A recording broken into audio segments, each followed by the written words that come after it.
Model के शरीर के टुकड़े किए, खोपड़ी को उबालकर सूप बनाया। हांगकांग की इस मॉडल का मर्डर की कहानी इतनी खौफनाक है कि हत्यारों ने उसकी लाश के टुकड़े टुकड़े कर दिए और उसका सूप बनाकर पी गए। यह मर्डर मिस्ट्री भारत में हुई श्रद्धा वॉकर कांड से भी खतरनाक थी। इस मॉडल की मर्डर मिस्ट्री के बारे में आइए जानते हैं। कुछ समय पहले श्रद्धा वॉकर की मौत का मामला पूरे देश में चर्चित हुआ था। इस हत्याकांड ने सबको हिलाकर रख दिया था, क्योंकि इसमें हत्यारे ने इस लड़की के शरीर के टुकड़े टुकड़े करके फ्रिज में रख दिए थे। लेकिन क्या आप जानते हैं, इससे भी खतरनाक एक मामला हांगकांग में सामने आया था, जब एक चर्चित मॉडल की हत्या की गई और उसके भी शरीर के टुकड़े टुकड़े किए गए थे।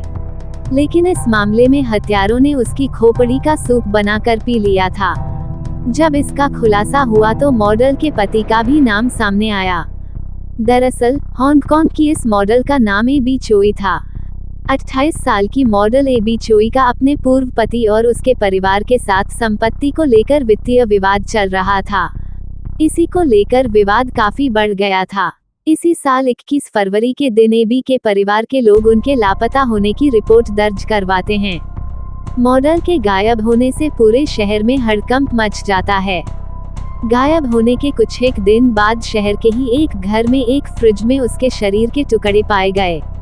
पुलिस ने बताया था कि उस घर में एक बिजली की आरी, एक मांस काटने की मशीन और कुछ कपड़े भी मिले थे।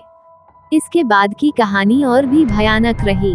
मॉडल के शरीर के कुछ अंग नहीं मिले, लेकिन बाद में पुलिस को सूप के बर्तन में मॉडल का लापता सिर मिला तो हड़कंप मच गया। कहने अब भी खत्म नहीं हुई।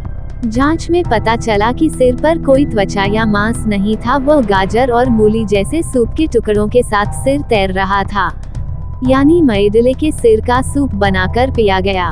बाद में जब जांच पूरी हुई तो पता चला कि मॉडल की हत्या में पूर्व ससुर और ससुर के बड़े भाई शामिल हैं। अधिकारियों ने मॉडल के पूर्व पति को गिरफ्तार किया था, लेकिन उसके खिलाफ कोई आरोप नहीं लगाए गए। हालांकि बाद में इस कत्ल के सभी आरोपी पुलिस की कैद में पहुंच गए। अभी इस मामले में सुनवाई होनी बाकी है।